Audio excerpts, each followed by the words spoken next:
Yeah, can hear you. Kita mo? Palakpakan mo natin si Kong Kiko. Sabi ko sa inyo, gagawa ng paraan yan eh. Oh, sige. Bro, sakit kita sa ano ha? I-insert ka namin. Kami dito may insert ka namin.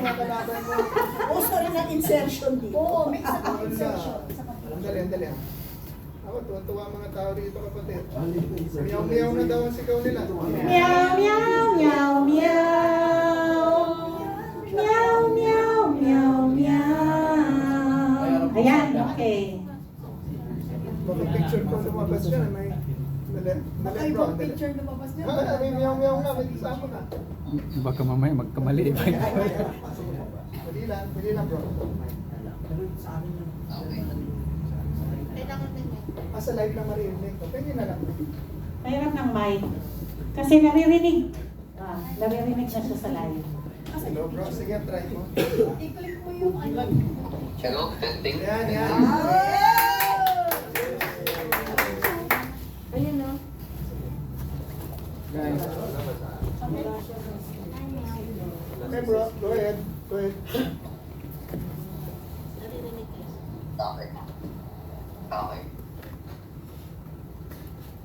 Sige, salita ka na bro. They want to hear you. Anong message mo sa bayan? Tungkol. Ano pag nag-uusapan ngayon, ano ang masasabi ng tao sa ginawa sa yung suspension ng Congress? Pero ngayon, ang tanong, ano masasabi mo sa tao sa ginawa sa iyo sa Congress at ginawa ng Kongreso sa tao?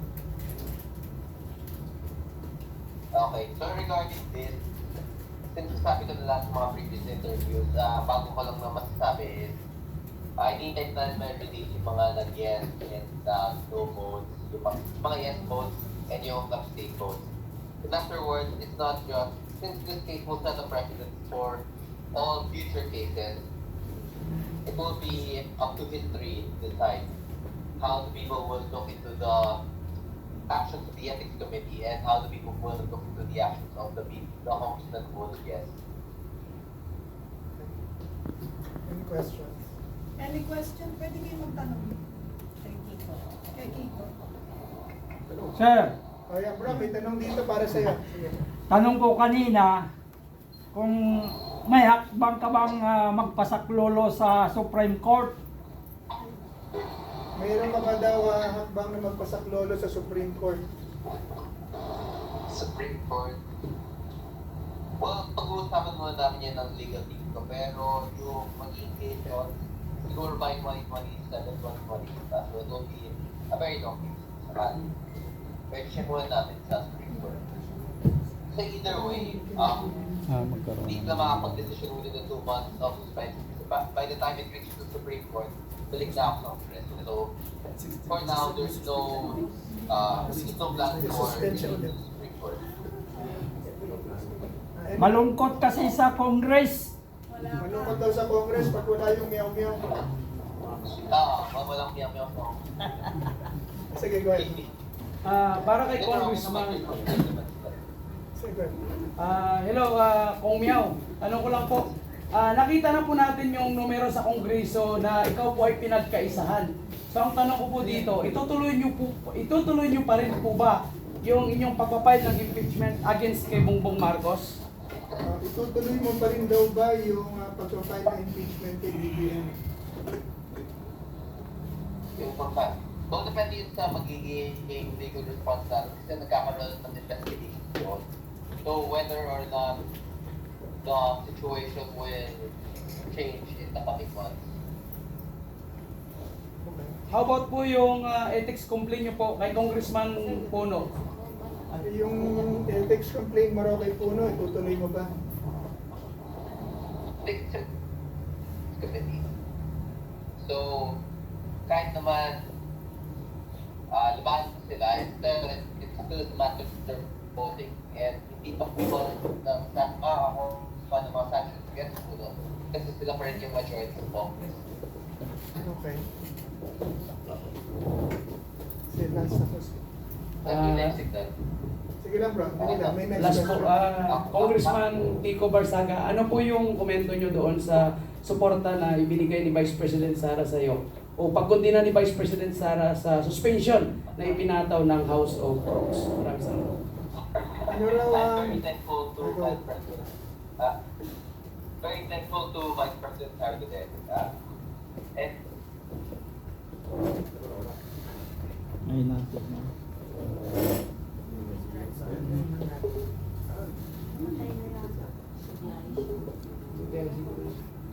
Ayan bro, tuloy. We're very thankful to VP. Tapos, yeah, go ahead. I'm very thankful to Vice President Sara Duterte and to all the congressmen and senators to support. May mga bloggers din na may Ikaw yung humina ng signal. mga and I'm thankful to all of them. Okay ba? Yeah, okay bro, we heard you. Isa pang tanong. Yes. Congressman, maaari mo bang ma-identify sa masang Pilipino yung 11 congressman na nag-abstain? At we would like to congratulate you at nais po namin kayong pasalamatan dahil napakalaking bagay po yung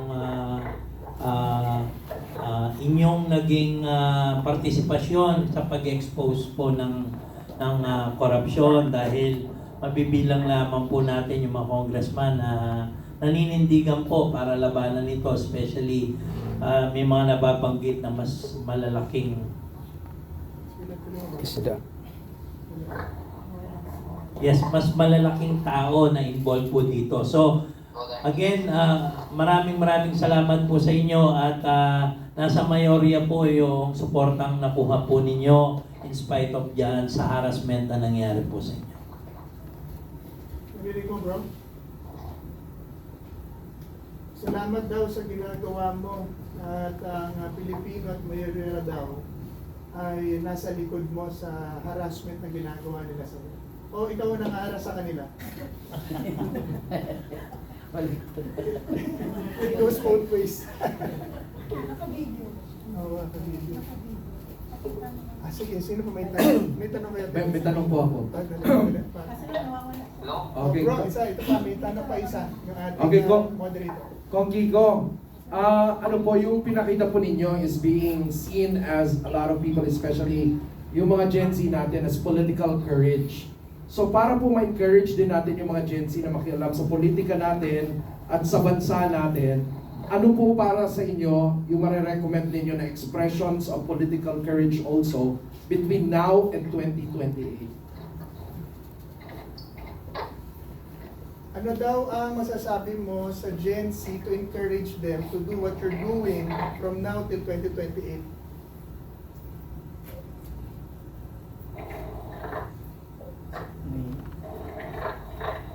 Kaya po? Po? Hello?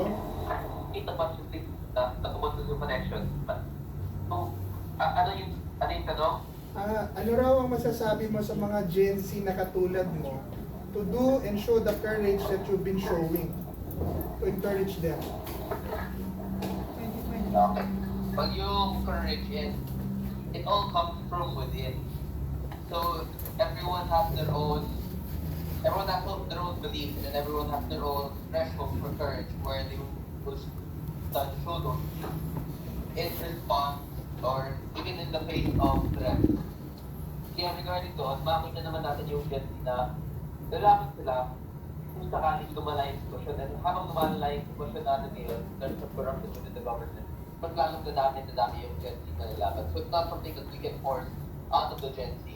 Hindi natin sila mapipilit na labanan nila yung corruption sa gobyerno ngayon. Pero habang lumala yung sitwasyon, mas dadami ang lalaban. Not just the Gen Z, but all generations. Hello? Yeah bro, we got you. Maraming... Pakita mo kami. Meron pa, ito ang ating mga panelists. Ito si Presidente at si Vice. May question din po yung panelist natin. O meron pa question panelist natin. Sino pa? Meow Meow, Kong Meow Meow, ang question ko, sa tingin mo, sinadya ba nilang itaon ang suspension sa'yo para manahimik ka sa BICAM? Kasi BICAM season na ngayong December bago papasa na yung 2026 budget, and then sa January lalabas na ang panibagong budget. So sinadya ba nila ito na ipataw sa'yo yung suspension mo in time of the BICAM para manahimik ka? Yeah, you think tiniming daw yung suspension mo dahil sa BICAM hearing? Well, posible. Pero nakita naman natin kung ano yung nangyari dun sa yung sa initial budget hearing dun sa Congress. And we will possible rules that could be exploited there by corrupt politicians. So, generally speaking, they passed the largest education budget. So, posibleng doon manggagaling yung mga bagong corruption issues in the future. Kasi hindi na flood control ngayon eh. Sobrang halata na paggagawa ng flood control projects. So, they possibly go to classrooms or other goals infrastructure projects within the education sector, which they allocated in the budget. Tapos yung sa funds for House of Representatives, medyo tumaas din yun. Yung sa PCO funds, which are interpolated, there's also a possibility there, which Congressman Marcoleta also stated during his interpellation of the PCO funds. So, regarding sa BICAM, there are already notable sources of corruption there, and whether or not I was there, whether or not I will be in the deliberation, may makita naman talaga ang taong bayan at ng mga may makita naman talaga ang mga members ng House of Representatives na magiging sources of issues doon sa proposed budget. Ayan, Kong Miao, on a light note naman, since suspended ka from Congress, ano ang balak mong gawin ngayong Pasko? I-enjoy muna Christmas break. Actually, mas maganda nga yun kasi it's very busy time para sa amin, especially it's mga congressman na very close sa LGU nila within the local government as well. So, madami mga Christmas parties na kailangan puntahan. And then yung distribution of Christmas goods din, madami kami iipapagpin mga Christmas goods. And then, siguro short breaks din during Christmas season, spend time with family, spend time with my cat. Meow. Meow meow. Okay. We wish you a very happy Christmas despite what they have done. Nakita naman namin sa iyo no na talagang you take each day with lightheartedness despite your fighting corruption. And kami dito sa PDP, we just wish you a very happy Christmas. Huwag kang mag-alala, marami pong nakikipaglaban kasama sa iyo. Kong Miao, Thank you. Kong Miao, kahit na pinangangalandakan at pinagpipilitan ng gobyerno na ang 500 ay sapat na para sa ating Noche Buena, no? Masaya pa rin kami ngayong Pasko. Merry ang Christmas namin dahil may nanindigan sa aming congressman. Merry Christmas, Kong Miao! Merry Christmas. Meron ba? Oh, ito. Okay, thank you. Thank you po, thank Okay, you. maraming salamat po, Kong Miao. Okay, thank you. Okay, ingat bro. Ingat sa mga See you nila. sa next kapila. Thank you. Next week siya. Next week. Okay, thank you so much.